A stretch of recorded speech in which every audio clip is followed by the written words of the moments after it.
Welcome back to Slam Presents Hoop Ties. I'm your host, Ahmad K. Smith. We have a very special guest coming on, Max Van from 929 The Game, talking about Trae Young, talking about the Atlanta Hawks. But I want to talk about a lot of people kind of talking shit about the USA commits from the FIBA World Cup for the 2023 FIBA World Cup.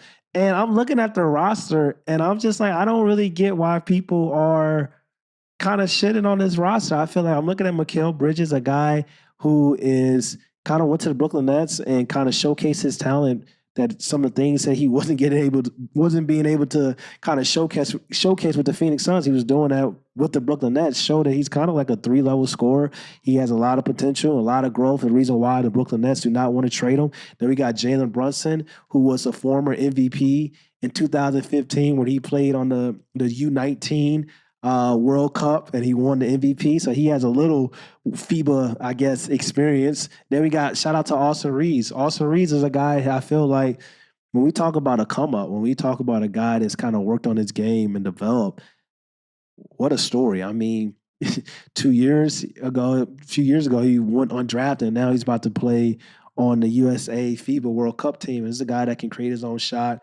He has a nice handle, playmaking ability. I feel like he's going to be a souped up Joe Ingles in the future in the NBA. Like he's very, very special. But most importantly, has a potential to be very special. Austin Reeves. But most importantly, they got Brandon Ingram and they got Anthony Edwards.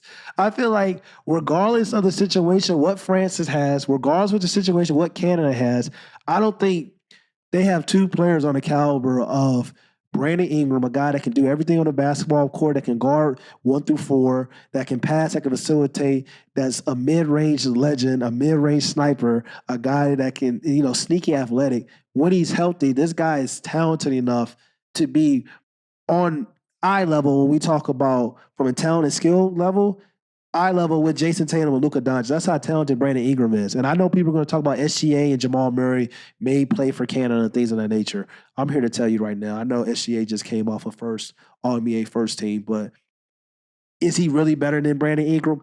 I really don't know. Is he really better than Anthony Edwards? I don't really think so. I feel like Anthony Edwards is a guy who is, once again, when going to probably be one day the best basketball player in this world. I mean, his tools, his athleticism, his defensive capability, what he brings on the defensive floor, during the regular season and in the postseason. Like, he's a very special talent. So I'm looking at this roster and people are really acting like, just because we don't see LeBron James, Stephen Curry, like the USA just threw out some guys. Like these guys are hoopers. These guys we got all NBA players. We got all-stars. Like Brandon Ingram started an all-star game before. Jaren Jackson just won the Defensive Player of the Year. So I was like, Tyrese Halliburton is one of the craftiest and one of the deadliest 3-point shooters this league has ever seen. So I'm looking at this roster. I feel cool. I feel good about it. I don't feel like, I'm not gonna say I feel great like it's an automatic, but people making it seem like it's a legit concern because of France with Rudy Gobert and Wembanyama, who probably is going to be their best player. Anytime you have an 18-year-old that's probably going to compete in the World Cup, and people say that's going to be the best player, potentially the best player on your team, and Evan Fournier, whatever his name, Evan Fournier. That doesn't put fear in my heart when we talk about the USA FIBA World Cup team. But for us players, I would like to see when they fill out the rest of the roster this upcoming month, I would love to see Evan Mobley, a guy who I feel like is a future Defensive Player of the Year, can guard 1 through 5 in the basketball court. I would love to see them get more bigs. I wouldn't mind seeing Nick Claxton from the Brooklyn Nets, a guy who's also has the ability to potentially guard 1 through 5 in the basketball court someday. Rim protect as well, athletic, can run the floor. Another guy I would love to see, Trae Young, a guy we're talking about on, later on in the podcast. Trae Young facilitating, pass, getting guys open, like you will really see how lethal Trae Young is when he plays with elite talent. Like he's that special. And another guy, if we can get him, get his mind in the right situations, get his mind back on basketball activities. I would love to see Zion Williamson. This would be a perfect opportunity for him to focus, get locked back in on basketball and focus on like being healthy, focus on playing, focus on competing, focus on, showing the world that, use this as a way to get in shape. Use this as a way to remind folks like who the hell you are. I don't know if that's going to happen because the New Orleans Pelicans and their situation for their training facilities and things of that nature, and how they're so concerned about Zion playing, even though their training facilities is very questionable, and they have the same training facilities with the New Orleans Saints and things of that nature. They may be a little worried of that, but I would love to see Zion Williamson play in this tournament as well. So I'm looking at this roster. I'm like, well, listen, this could be enough. This is all right. But other people are shitting on it. But I'm just like, they got some guys. And once again, when you have Anthony Edwards and Brandon Ingram on your team, I don't see any other team in that tournament, regardless of who plays, from the NBA who for those other teams. It's nobody that has a duo of Brandon Ingram and Anthony Edwards. So I think they're going to be all right. But once again, make sure you stay on. We got Max coming on. We're talking to Trae Young. We're talking to Atlanta Hawks. We're talking to Orlando Magic. We're also talking about Paolo as well, how special he is, how potentially maybe one day he can possibly be the best player in the world as well. So tune in, lock in, let's go. And we're back with another very special guest, Max Van Auken from 929 The Game. How you doing, man? I'm doing fantastic. I really appreciate you having me on. No problem, Max. So now you say you just moved to Atlanta. So did Yeah. you where'd you grow up? So there's a lot that's transpired within the span of a handful of months. I'm originally Okay. from Daytona Beach, Florida. And so then my Okay. podcast, the Max Van Auken podcast, the Mhm. MVP, that's where it originated from. I've covered the Orlando Magic. That's where I've covered the NBA, do local radio there. And then I had a Fox Sports internship in LA. I get back, finish school. Then I got 92.9 The Game. So I move out here to Atlanta. So everything's been Mhm. very fluid. So you're covering the Atlanta Hawks right now, or just Yep.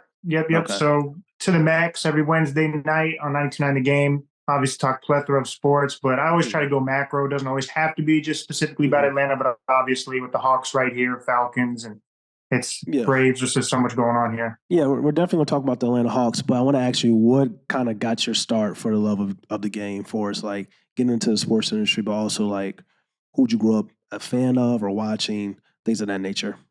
Right. So I was always an athlete growing up, but I would always get in trouble in class for talking. Like I always knew I talked a lot, but I would get good grades, but I would just talk a lot. And then once I come to the realization after being stubborn, I wasn't going to the NBA.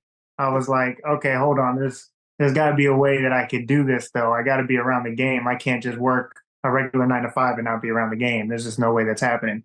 And so then once I'm like, wait a second, you can get paid by just talking sports. Like that's possible to do. And Yeah. I've started doing research, and Colin Coward was my idol growing up, still is, and I got an opportunity to work with him. But I'm like, wait a second, now you have podcasting too? Like, I don't need to just wait for anything. So that's why my whole thing was, why wait? I can create my podcast and talk sports right now. And that's what ended up happening. So did you, for his basketball, what would you say kind of got your start covering the game of basketball? As far as an individual player, Individual player.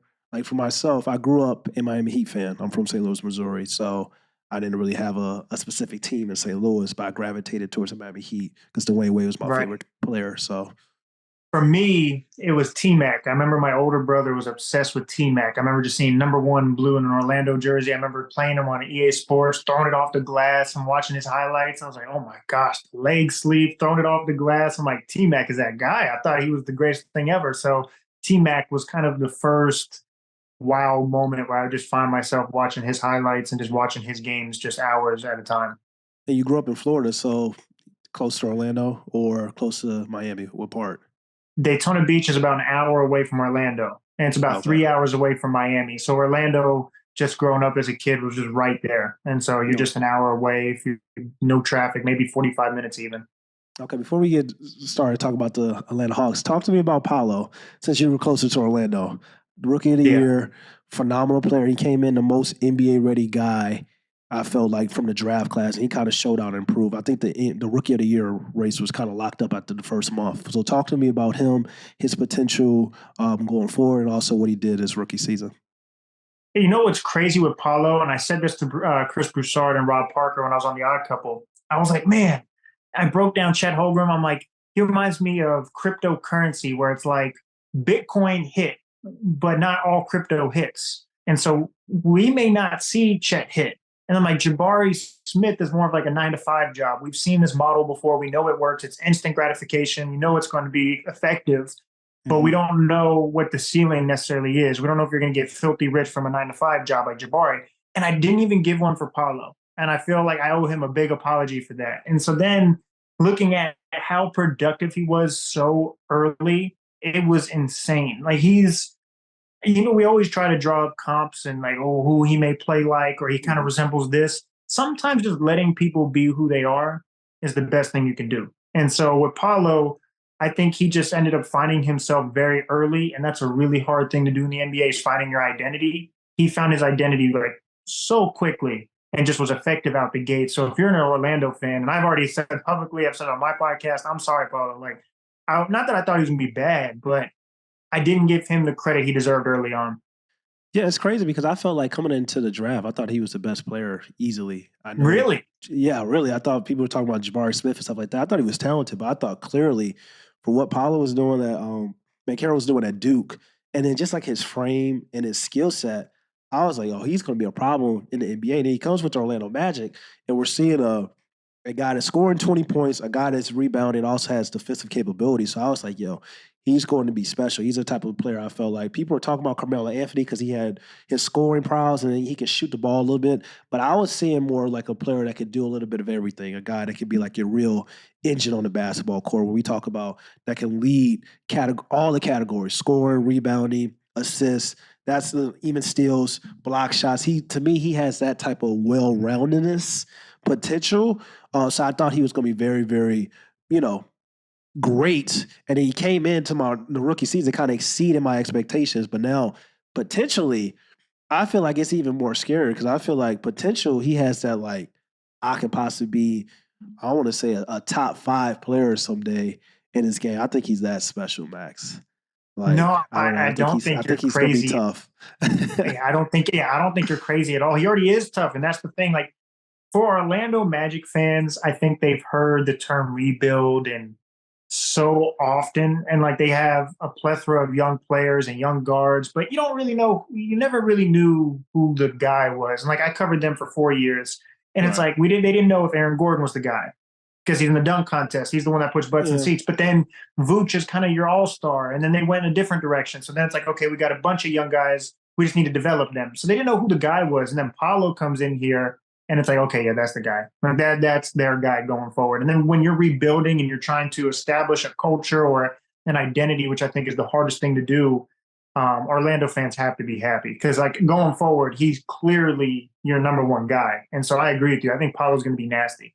Yeah, I went down. I was in Miami and I saw him play live against the Miami Heat, and I was just like kind of like in awe. When you mentioned like Vooch, you mentioned like because it was a weird period with the Orlando Magic where they were just like going to the playoffs as a 7 8 seed for a couple of years. We knew they were first round exits and stuff like that, and they had Aaron Gordon. They also had Victor Oladipo before he went to OKC and stuff of that nature. But I feel like for us our guards this year, I was kind of looking forward to see like what guard was going to like okay show that I am the future for the Orlando Magic. You had Suggs, who I was not really high on, to be honest. Then you had Fultz, and then you had also Cole Anthony.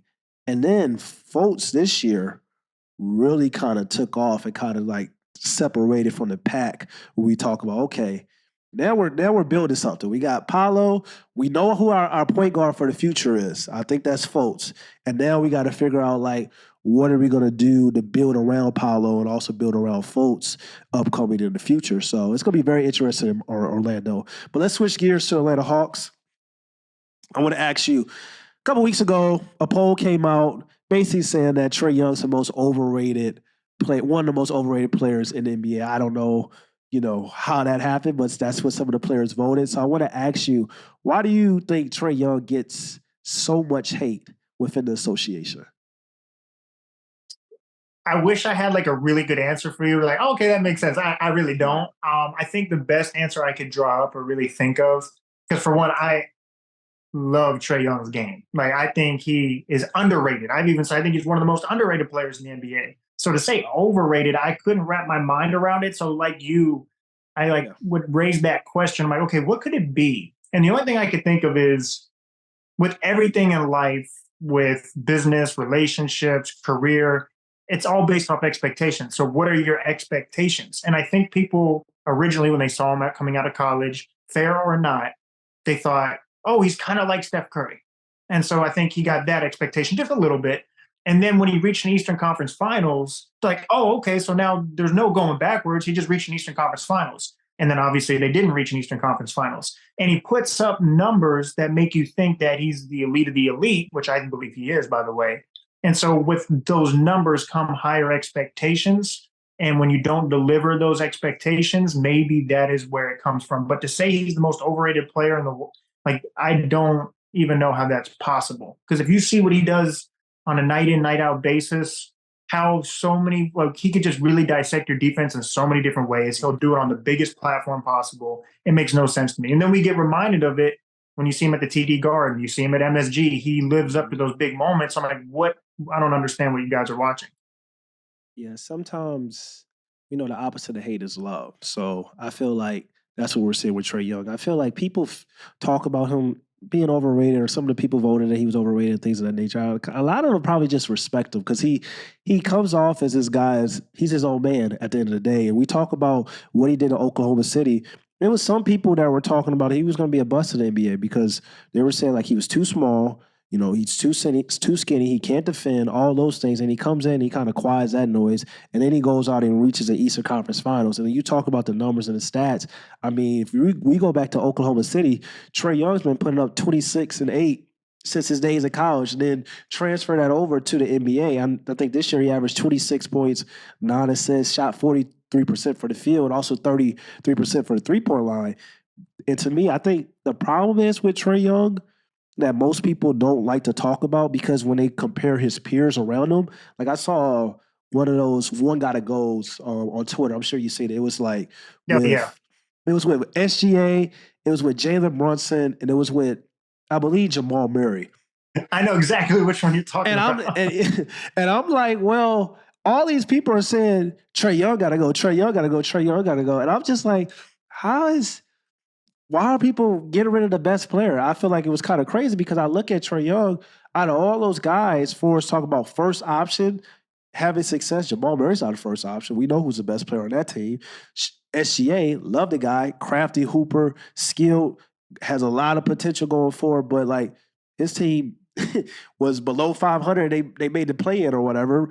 He's never done enough in the playoffs. And then Jalen Brunson, incredible season as a number one option, he hasn't done what Trae Young has done. So it's just kind of like I don't understand it. And then when you separate all those things and you separate the emotion, and we look at like the defensive coverages that Trae Young gets on the nightly basis compared to those guys, it's kind of like they start picking up Trae Young before he even reaches half court.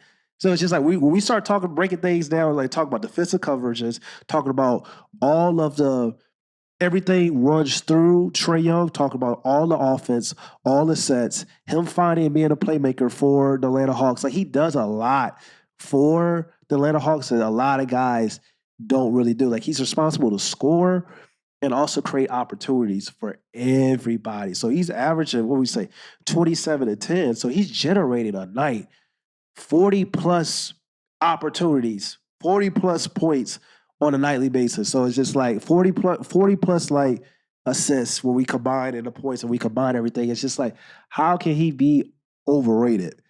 And it's kind of What, frustrating because go ahead, Max. now, not to cut you off, what's crazy, I'm gonna think about it like this. Shad would kill me, my man Rashad Phillips, because he has a positional dictionary. But just by standards and for argument's sake, I think he's the second best point guard in the game right now. And you'd be like, oh, maybe Ja. But I'm like, I don't think Ja doesn't shoot the ball as well as Trae, and he doesn't pass the ball as well as Trae. And I love Ja.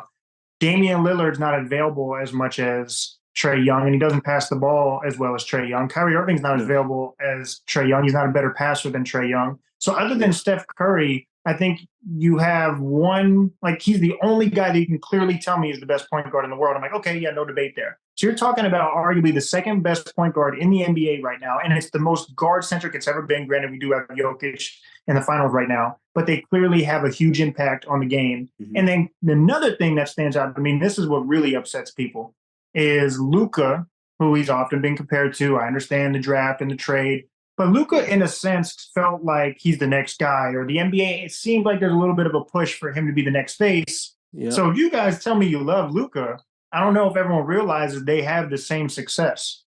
They've both been to a conference final. So why isn't Luka getting that type of, oh, he's overrated? We don't do that with him for some reason. But Trae, meanwhile, is doing the same thing and has gone to an Eastern Conference Finals when he wasn't even supposed to. He was not supposed to get to that Eastern Conference Finals, and he got them there. So I just look at it, and to your point and everything that you said, the way that he controls the game, the way he impacts the game, I think he's the second best point guard in the league, and I don't think we judge him fairly or appropriately at all. Yeah, you definitely can say that, and I know Rashad as well. And we talk about hybrid guards, we talk about point guards. He's a real point.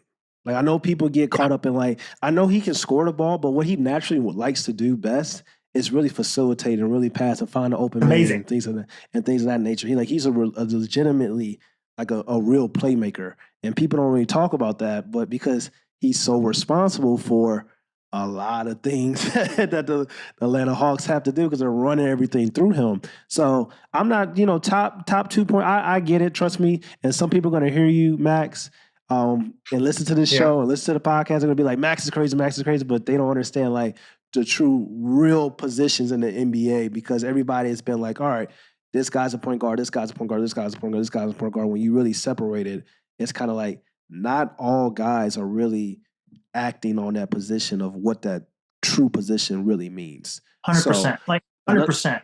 100%. A lot of people are going to say, Luka. I'm like, Luka's a dual forward, as Rashad would say. I don't put him just as a point guard. And so that's why I know, to your point, you're going to get a lot of people like, oh, well, how about this person? There's a lot of people who actually aren't playing that position that you think just because they have that label. Mm-hmm. So when I just look at a pure point guard, I just don't really see. I mean, technically, like, yeah, to his point, Steph really isn't either, but I look at Trae, and that's just someone that Atlanta should wrap their arms around and embrace. He's the best player you've had in a long, long time.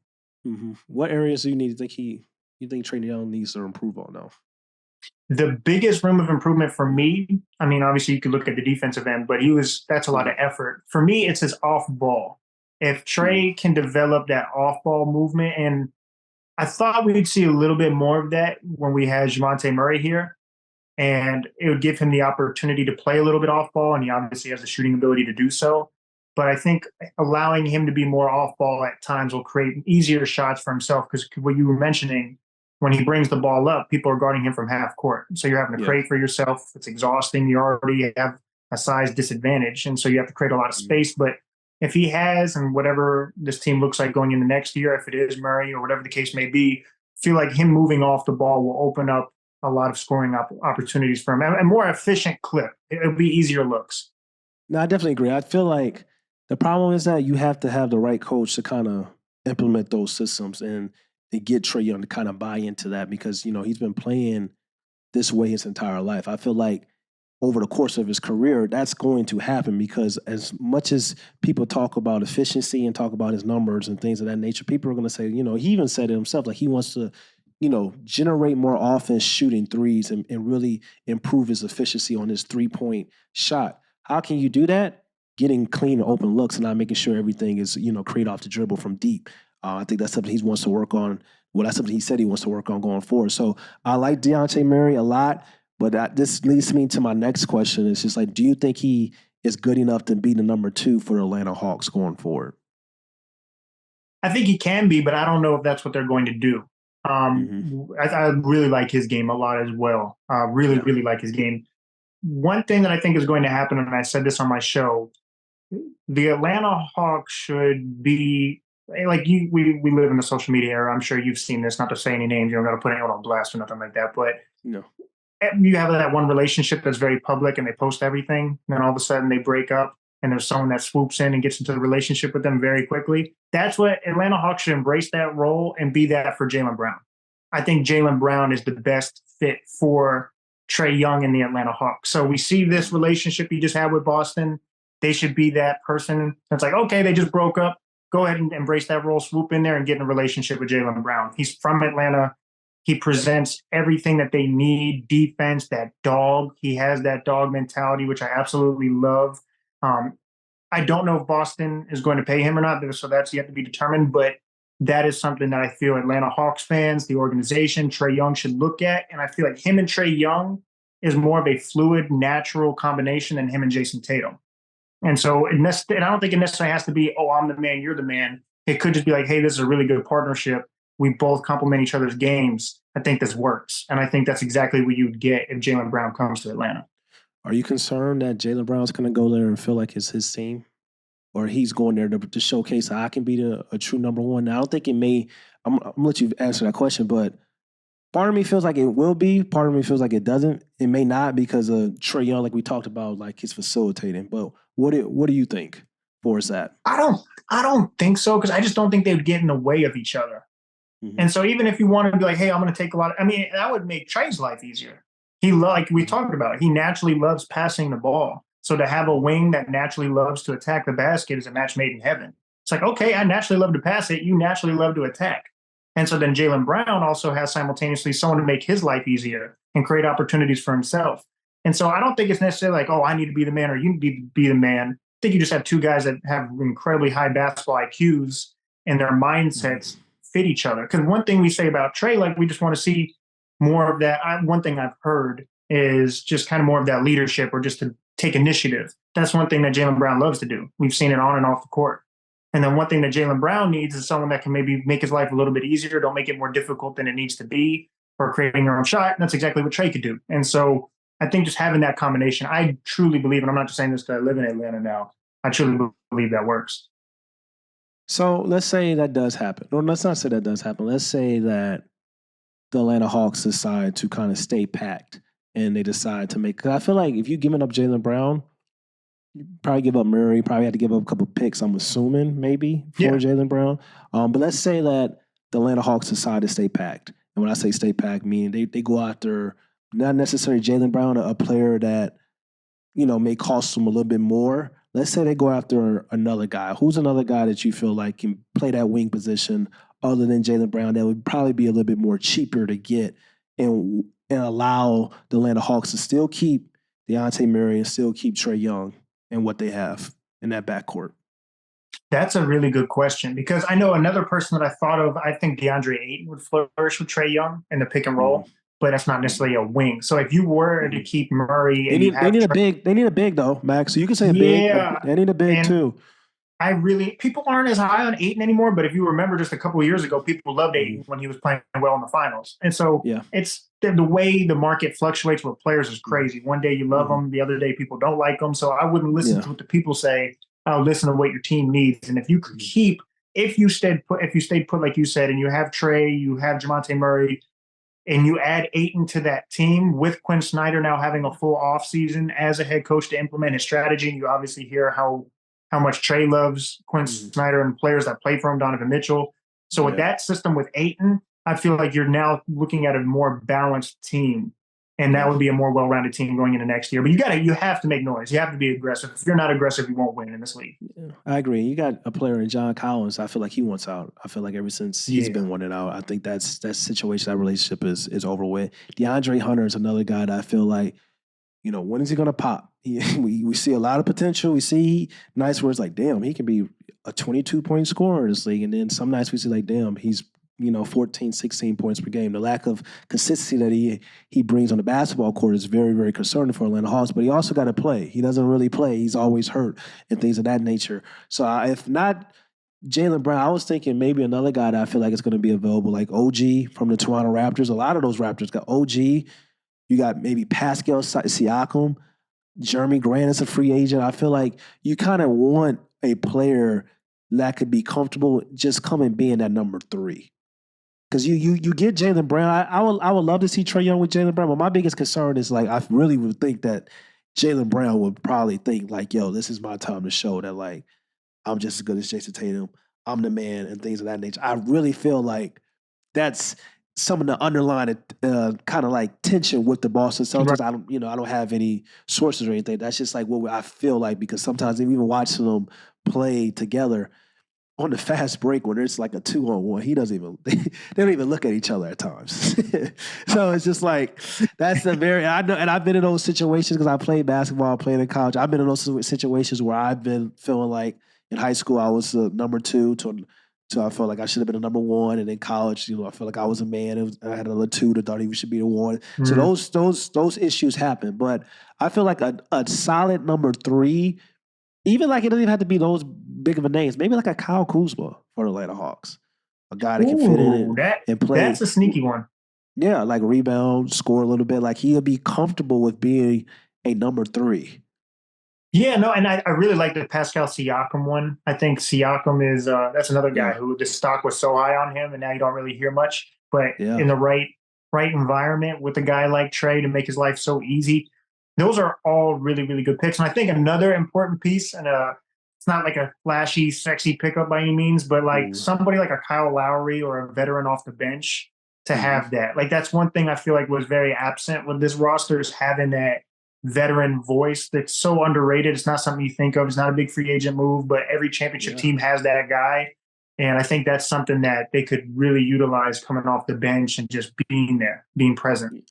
Yeah, it's a lot of players, a lot of teams that need some veteran Yeah. Yeah. leadership, especially in Big the time. South.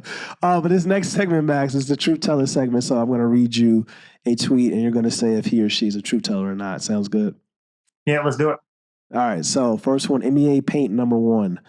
KD is the greatest player in the history of basketball, and you can make a case was never the best player in the world at any point in his career.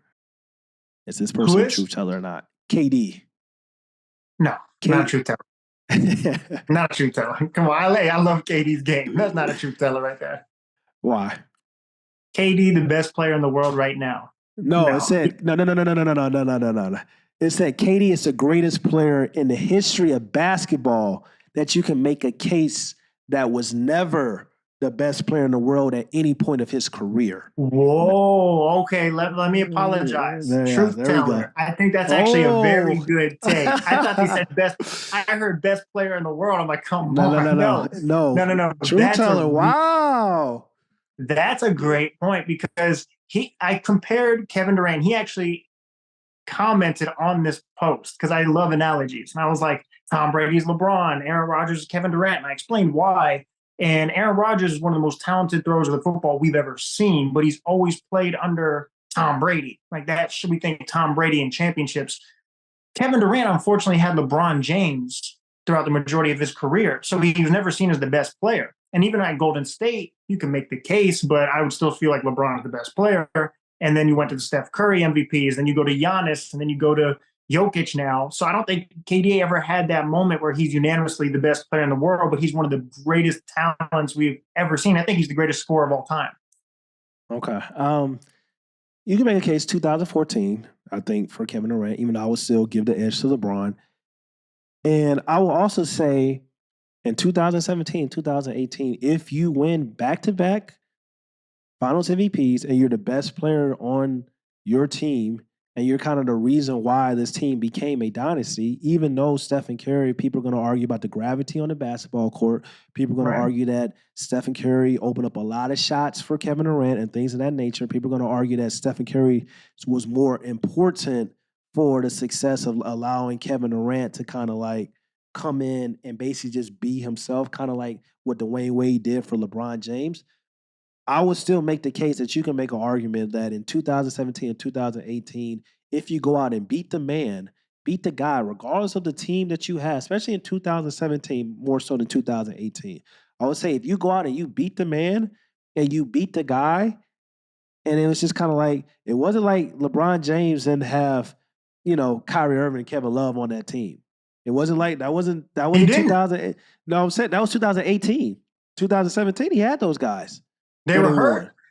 Yeah, but it's just like injuries happens all the time. It's just like we can't sit up and fact like you still had to play LeBron James in his prime. You still had to go. It was Kevin Durant making the big shots. It was Kevin Durant going mano a mano against LeBron James. So I think like you can still say LeBron James, of course, because we LeBron James averaged a triple double in that finals. But I feel like when we talk about moments and we talk about like changing the direction of that series when it was time to rise to the occasion, I feel like Kevin Durant did that. And I feel like Kevin Durant clearly was the best player on the Golden State Warriors, regardless of them having Stephen Curry or not. Even we talk about his defensive capability in rim protecting, he became a complete basketball player with the Golden State Warriors, I believe. I think you can say that probably, maybe not, both years, but at least one of those years, you can't tell me that Kevin Durant wasn't the best player in the world. And even when he came, even I would say 2019 as well, when LeBron James went to the Los Angeles Lakers, I thought Kevin Durant was clearly the best player in the world. They would have went out to three-peat if he didn't get hurt as well. So, because he was on another Now, level that year. he wasn't that look. I don't think there's enough gray in sports. Like people are like, oh, it's either this or that. It's like, no, Yeah. that's like a really compelling point. So if you want to say Kevin Durant was the best player in those points, I'm not gonna be like, oh my gosh, how did you see that? Like, no, he Yeah. was amazing. And like he's literally unguardable. There's been nobody that can stop Kevin Durant. When he wants to score, he's going to score. It's just up to whether or not his shots fall. I love his game. So if you were to say that, I don't I may think LeBron, but it's not like, oh no, there's no way. Kevin Durant was amazing. Yeah. I mean, trust me. I listen. I think it's like a toss up. I feel like you can make a legitimate argument that if you win back to back Finals MVPs and two championships in a row, and you were the best man and the best player on that team, it's kind of like, damn, like how am I not the best player in the world? And then going into the 2019 season, like I said, he was on another level. And we know LeBron had went to Los Angeles Lakers as well, and it wasn't like that was LeBron's first year and things of that nature. Yeah. But Kevin Durant was on a different level that year. If we really go back and we watch the tape and we watch the film and what he was doing, like it was a reason why, even though they won't admit it, it was a reason why they were like, Kevin Durant, like we need you to come back. Kevin Durant, we need you to come back in the playoffs. Because as much as I love the Golden State Warriors, I love Stephen Curry, and people are talking about like once they won their championship last year in 2020, it was just like, they proved the point that they didn't need Kevin Durant. The time for them to really prove that point was really in 2019 when they went up against Toronto Raptors and Kawhi Leonard. So like 3 years later, I don't, the whole like, oh, they proved they didn't need Kevin Durant and stuff like that. I'm really not buying it because I think the chance for them to actually do that was 2019 when all that drama was breaking out with the Golden State Warriors and Kevin Durant, and we saw what happened. So, but next one, Max. This is T. Jones on the NBA. I would just select Scoot and trade Dame and Simmons. Not sure why Portland doesn't rip the Band-Aid off. So he's basically talking about drafting Scoot Henderson in this upcoming draft and getting rid of Dame and possibly Simons, not Simmons. Is this guy a truth teller or not? Tony Jones. Drafting Scoot and trading Dame. Honestly, I think that's a great idea. That's a truth teller because I think that's the direction Portland needs to go in. It's just like the conversation that keeps reoccurring when there's smoke, there's fire. Like it's time for that. I think Dame is at a point, he's clearly made it clear. He just wants to contend for a championship. He's not into rebuild. Portland clearly is not in that position to contend for a championship.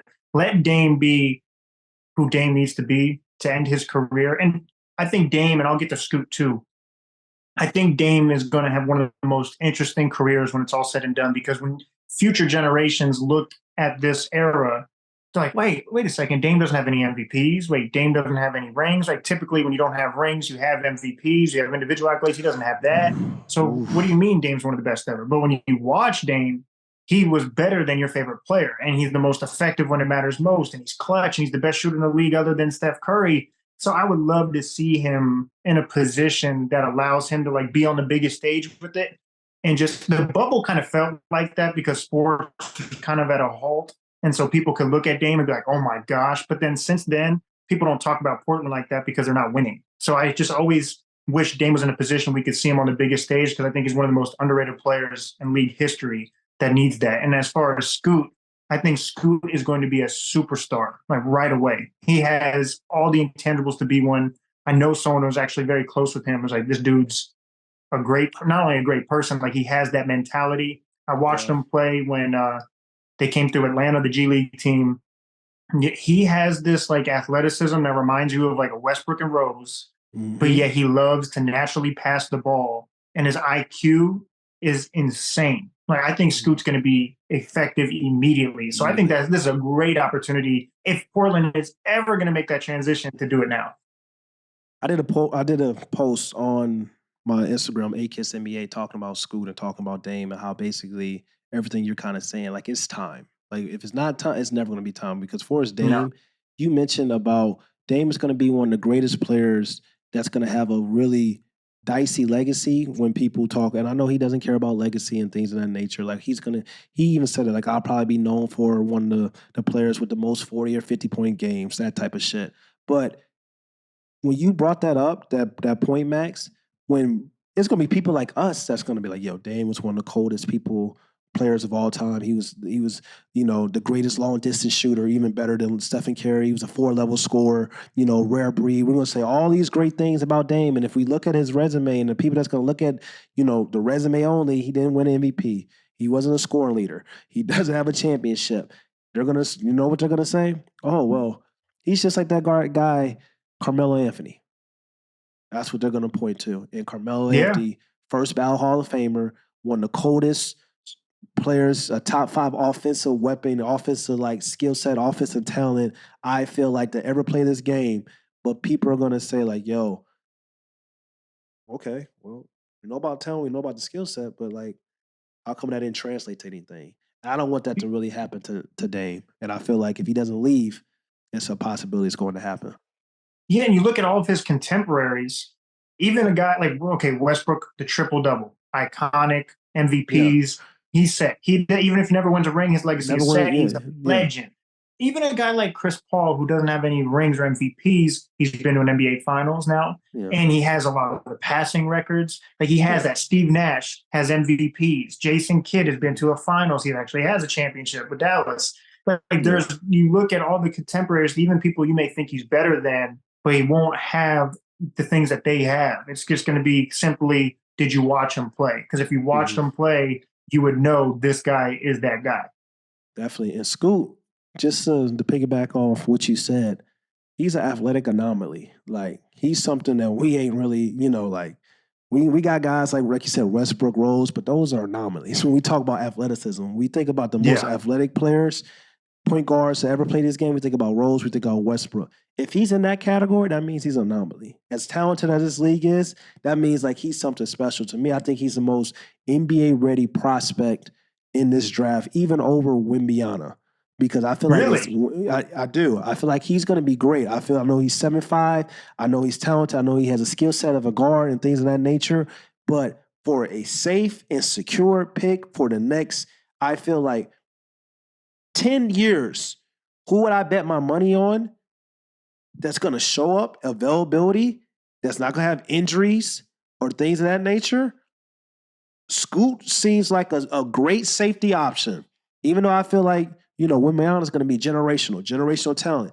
Scoot, if I get him and I feel like, okay, the next 10 years, I'll take my chance. It's kind of like the Zion situation with John I was Morant. just about to say that to you. It feels Zion, like yeah, Ja. yeah, like Zion, we know super generational talent. Oh shit, Memphis got John Morant. Look what's going on right now.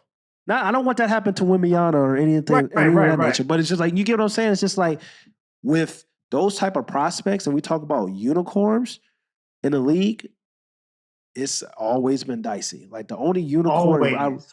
and the only unicorn that I've really seen that like for his injury has been very successful. Even this player's had a lot of injuries. That's been Kevin Durant. Like we talk about a long, great career, 6'10", 6'11" up. But you look at like Yao Ming, you look at Kristaps Porzingis. Porzingis, you look at a lot of these guys with like very talented, unicorn like it hasn't been that great. I hope that doesn't happen with the boy out in France. But last one, Max, from NBA Hoops Online. One of Luka Doncic, Trae Young, Damian Lillard, Ja Morant are probably getting traded this offseason. Truth teller or not. We have Luca. You said Trae Young, Damian Lillard, and who? Ja Morant. One of those players are probably getting Oh, traded this offseason. I can break it down. So Luca's not getting traded. Trae Young's not getting traded. I think they'll trade anyone but Trae Young. So you have to ask yourself, will Damian Lillard get traded and will Ja Morant get traded? Ja won't get traded. I think he'll be suspended half the season or whatever the sentence will be.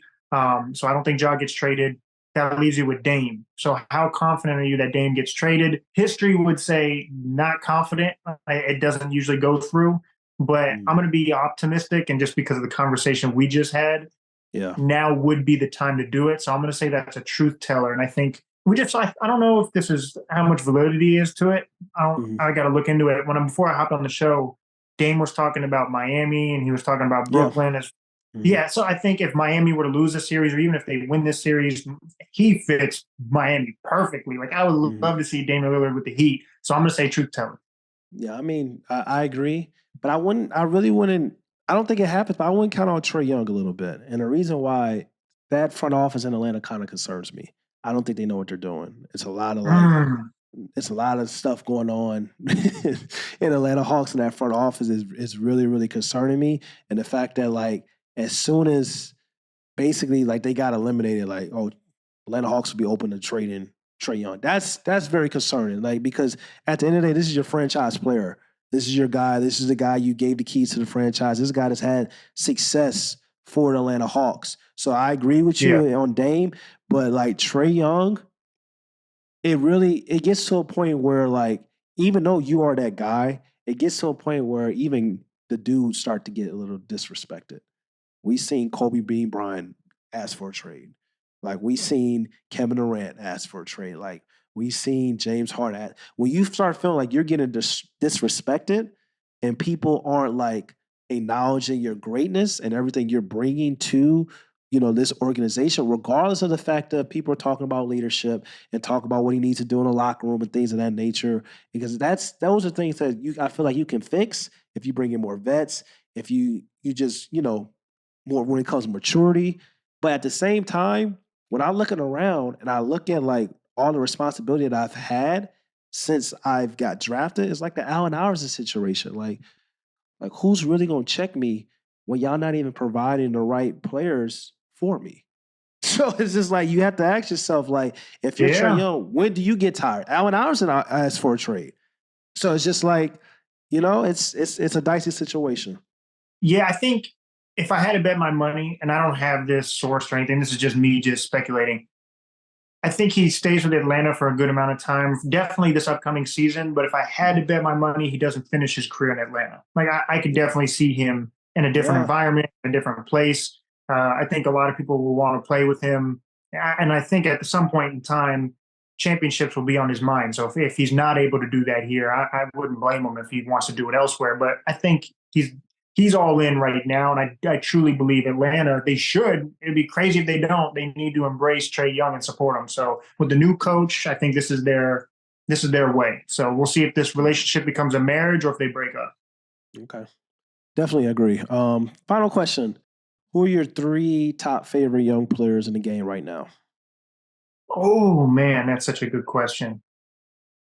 Are we going with an age limit? Are you going with under 25? How do you want to do this? 25 Jason Tatum, Luka Doncic is like they're 25 years old right now. It's 24, 25. So 25 and under. Anthony Edwards is by far number 1. I think Anthony Edwards is going to be the best player in the world at some point in time. I do too.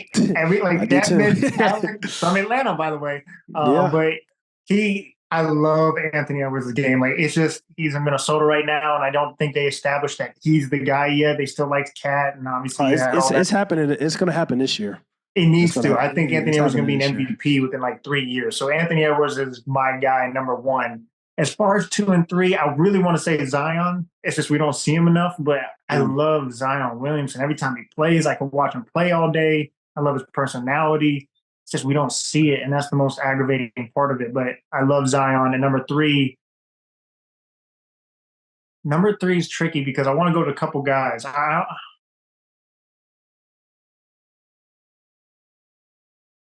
You have to be patient with me. I would think I would go Tatum. I love Tatum's game. Tatum's game is so smooth. And like you could just it's just so smooth. But it's weird with Tatum though, and I think this is the next step in his evolution. He'll give you 51 and break an NBA record, and then the next game you don't see the quote unquote the dog, but he has the talent to be the best player in the world. So I think that next step to Tatum will make him arguably the best player in the world. Yeah, I think he has. I think I think I really agree with all your points. I feel like Anthony Edwards has the tools to be the best player in the world. We But I don't say, see a who's guy your three? Who's your three? Oh, my three. Number one is Jason Tatum. You see the cap. I'm from St. Louis, Missouri. So you know that's where my guy's from. My guy's from St. Louis. He's like, bro, I had to play him in football. People don't know that Jason Tatum played football. Yeah, he was nasty.